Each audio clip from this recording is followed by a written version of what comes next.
totalmente. Muy bien, muy interesante. Entonces, de pronto, lo que necesitamos es esos gerontólogos comunitarios o esas personas que sean capaces de percibir que están discursos distintos, ¿no? Que han apoyado el producto y que son muy válidos, ¿no? Esto que dice Verónica es importantísimo porque a veces nosotros vamos, yo me acuerdo cuando empecé a trabajar con un centro de jubilados, del cual hablo mucho, yo trabajaba con la línea del viejismo, que obviamente yo estoy de acuerdo y vamos a hablar pero llegó un momento en el cual muchas de las cuestiones que yo ya estaba planteando, en algún momento me hicieron falta más, me hicieron más falta. ¿Por qué? Porque en esa gente, esos conceptos ya los habían atravesado. Entonces, así como dice Verónica, que a veces hay ciertos conceptos que los viejos ya no tienen tanto, o por lo menos uno tiene que analizarlo hasta en qué medida llegaron a esta idea de la vejez igual a enfermedad o no. Digo, en realidad lo que tenemos que ser es grandes analizadores, finos analizadores del momento cultural en el cual está cada sujeto, de cuáles son las representaciones que tocan a ese sujeto en esa cultura y en qué medida esas representaciones se adecúan o no a cierto contexto cultural. Porque también nosotros podemos ver esto que decíamos ayer de la comunidad boliviana argentina, donde vienen de comunidades indígenas, donde en realidad el lugar de los viejos es un lugar de bastante prestigio, pero cuidar a los nietos ahí es de prestigio. Entonces uno no puede ir a tocar esto. ¿Por qué? Porque en realidad lo vamos a generar malestar. En realidad nuestra búsqueda es generar bienestar con esto. Entonces por eso es que no somos fundamentalistas religiosos, sino que somos transformadores de la realidad y transformadores políticos de la realidad en este punto. O sea, tratamos de llegar bienestar por el modo en que cada uno le parezca más conveniente. Sí. Bueno, y mira, ahorita que comentas esto, nosotros empezamos hace unos años un proyecto donde varios de los funcionarios trabajamos en un grupo de inicio, un proyecto de manejo social del envejecimiento y acerca de la comunidad comunitaria. Muchos de ellos no tenían conocimiento de gerontología. Entonces fue muy interesante ver cómo los jóvenes fueron entrando a este mundo de la vejez y el envejecimiento. Algunos se capacitaron y creo que el hecho de la capacitación logró mucho del conocimiento que los más viejos del grupo que manejábamos vejez y envejecimiento teníamos.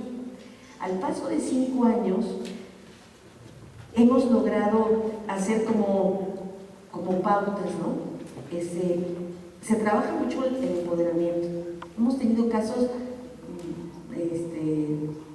tan reales de que llega el esposo a reclamarnos que su esposa lo quiere dejar, o llegan los hijos a decirnos: mi mamá ya te estoy y es por culpa de ustedes, ¿no? Pero también encontramos este punto fino de la ética, donde hasta dónde podemos empoderar.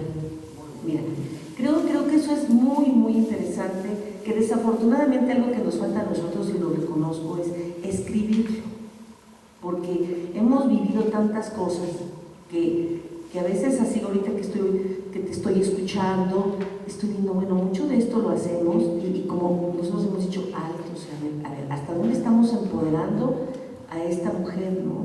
De darle las direcciones de la violencia que existe en muchas mujeres por más de 70 años, y que tú llegas, las empoderas, regresan a su casa y al otro día regresan porque están en el hospital porque el marido las golpeó, ¿no?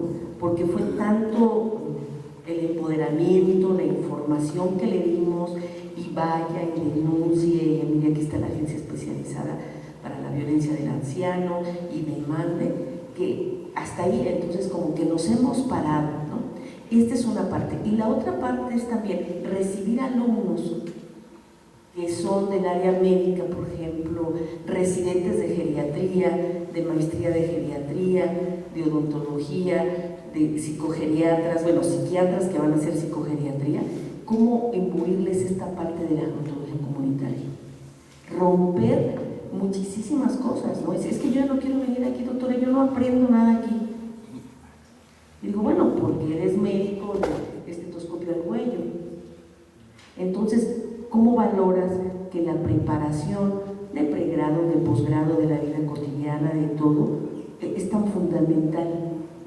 Porque muchos de los que estamos aquí del área médica, a muchos ni siquiera lo sabíamos. Y como yo misma en 5 años he ido modulando mi forma de trato hacia el mayor. Pero eso se da, ¿cómo te diré? Como tú dices, eso se da en la práctica, eso se da en el trato constante, respetuoso y ético. Creo que es ahí esa raya. Hemos dicho nosotros, a ver, hasta aquí vamos a llegar, ¿eh? Entonces, ¿hasta dónde está esa línea, ¿no? Que debemos también de ser respetuosos y de verla, detectarla y decir, wow, a ver, peligro, no puedo traspasar también esta parte porque estoy entonces cayendo en un exceso, porque yo quiero ahora, yo así lo he pensado, convencerlo de lo que yo pienso, y ese es un ejercicio de poder. Entonces, creo que ahí, en este sentido, te lo digo, es en lo práctico. Nosotros tenemos una población cautiva importante, 350 ancianos, donde nos vemos diario durante 9 meses. Entonces, de repente dicen, no, pues ya me fui y puse una queja al Seguro Social porque no me detectaron esto. No, bueno, está muy bien, señor, qué bueno, ¿no? Entonces, esa línea creo, no sé, creo que también hay situaciones publicadas de la ética del manejo y de hasta dónde, ¿no? A mí me parece que la pregunta es fundamental, y me parece que es justamente uno de los puntos críticos donde nosotros tenemos que basarnos cuando justamente trabajamos sobre empoderamiento, cuando trabajamos sobre darle autonomía, sobre darle bienestar, en realidad desde qué lugar nosotros nos paramos, y que van a ver que en un ratito vamos a tocar exactamente esto que vos decís, cuál es el punto ético. A mí me parece que yo discerniría ahí 2 cuestiones. Una que es, ¿a quién le llevamos estos relatos? ¿Y qué relatos llevamos? Si gerontología es volver activos a todos los viejos, o volver hiperautónomos a todos los viejos, o si gerontología es el mecanismo a partir del cual nosotros podemos darle oportunidades a gente según sus necesidades y sus posibilidades. Yo sí distinguiría que a veces nosotros llevamos a la confrontación a gente que no está preparada. Yo ahí lo veo más, no tanto como un tema ético, sino como un tema de error profesional. Y te digo mi error profesional. Yo estaba en una residencia para adultos mayores privada cuando empezaba a trabajar, pero empecé a trabajar en una residencia de una comunidad que era muy libre. Y entonces yo tenía una percepción acerca de las residencias mucho más abiertas. Llego a una residencia privada donde las cosas estaban acá haces esto. Me acuerdo, la primera cosa que me dijeron es con los del segundo piso no trabajan. ¿Por qué? Porque los tenía demencia. Y yo me he ido a formar a Canadá y a Francia con demencia justamente para ver cómo se podía trabajar. Bueno, no me dejaban que vaya para allá. Pero después se me ocurrió una idea absolutamente marxista y guevarista, que era poner un buzón de sugerencias. Ese buzón de sugerencias para que la gente ponga cartas diciendo lo que quería. Fíjense el nivel de infantilismo casi que era. Cuando nadie ponía cartas, yo decía, ¿por qué no ponen cartas la gente? Y nadie me decía, no, prefiero no, lo digo, lo hablo, qué sé yo. Hasta que una mujer, que había venido de una mujer de 60 años, joven, que había venido de un neuropsiquiátrico, que ya estaba estabilizada, entonces llegó ahí y tuvo una idea loquísima, así totalmente revolucionaria, que era decir, con los ingredientes que ustedes usan para darnos la comida, podrían variar un poco y podrían hacernos tal y tal cosa. Y dijo, bueno, de los ñoquis, no sé, con la harina pueden hacer ñoquis, pueden hacer ravioles, tonteras. Cuando llega la carta, evidentemente alguien le dice a la dueña, y la dueña me llama y me dice, Jacob, ¿qué hiciste? Me agarra la carta, que todavía parecía no abierta, y me la rompe en pedazos. Fíjense, además en ese caso la pagué yo, digamos, que no fue grave, digamos, más allá de esto, que fue un excelente ejemplo de qué, a lo que lo estaba llevando la gente. Yo no tenía conciencia de dónde lo estaba llevando. No había leído lo que los otros viejos, que eran más astutos que yo, sí habían leído, que ahí no se podía hacer cartas. La única que lo vio es la que era extranjera de ese lugar y que venía de otro lugar, entonces no entendió las reglas del juego. O sea, fíjense que en ese punto hay más que una cuestión de ética, es una cuestión de impericia profesional mía. Como muchas veces pasa con las mujeres, cuando nos mandan a hacer la denuncia, y esa mujer no está preparada para irse de la casa. ¿Por qué? Porque para hacer una denuncia tenés que saber que en algún momento tenés que agarrar los petates y tenés que irte. ¿Por qué? Porque si tenés un golpeador, es más grave, que te maten que irte. Entonces, creo que en ese sentido yo distinguiría lo ético de la pericia profesional, que a veces, por este impulso autonomista o renovador o positivo, porque en realidad está basado en buenas ideas, a veces no hacemos buenos cálculos de la realidad.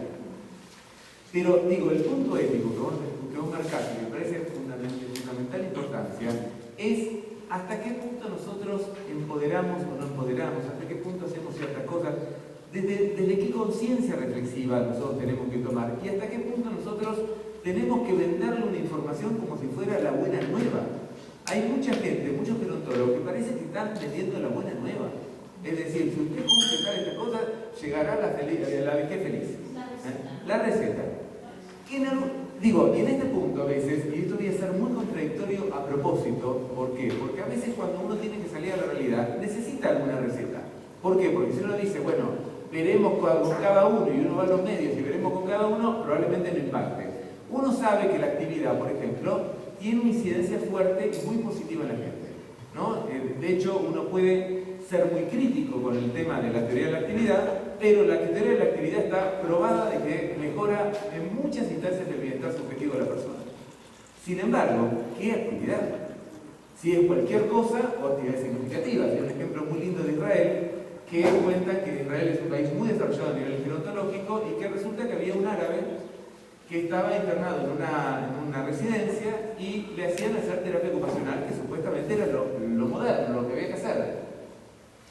Este hombre andaba de mal en peor, hasta que un día vienen los hijos y le dicen a los encargados de la residencia, ¿por qué le hacen hacer tareas de mujer a mi papá? ¿No ven que tarea está peor? Para un árabe, hacer las tareas de la terapia ocupacional es tarea de mujer.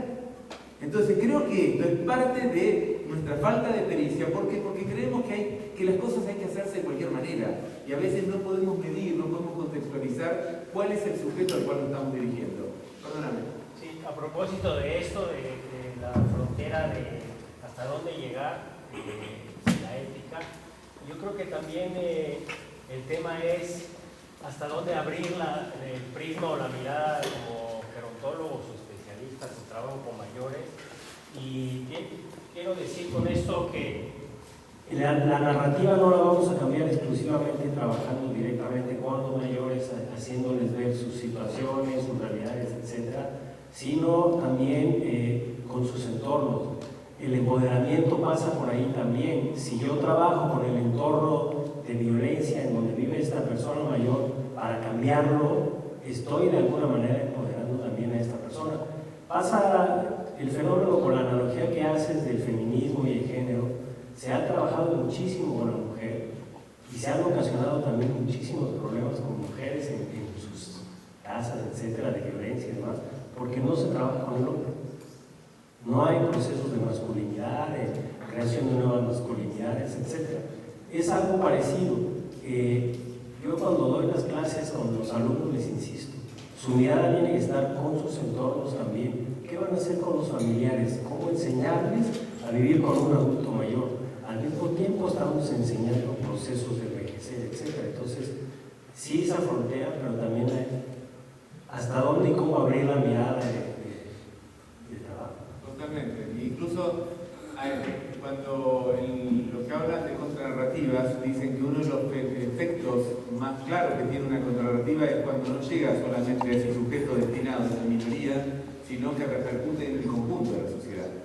Y de hecho, puedo decir el contexto, pero podríamos decir de los contextos más pequeños a los contextos más grandes es donde nosotros tenemos que tratar de ir. Perdóname antes que te dé la palabra que ella había dicho algo de las nuevas profesiones, de los profesionales nuevos, que a veces como uno los enmarca dentro de ciertos criterios.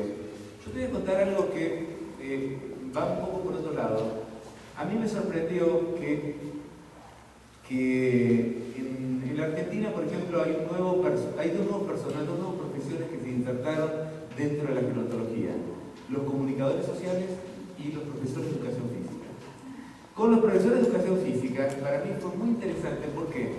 Porque en realidad ellos vinieron con una disciplina que no podía leer a la vejez de los mismos modos que lo leían tradicionalmente los kinesiólogos,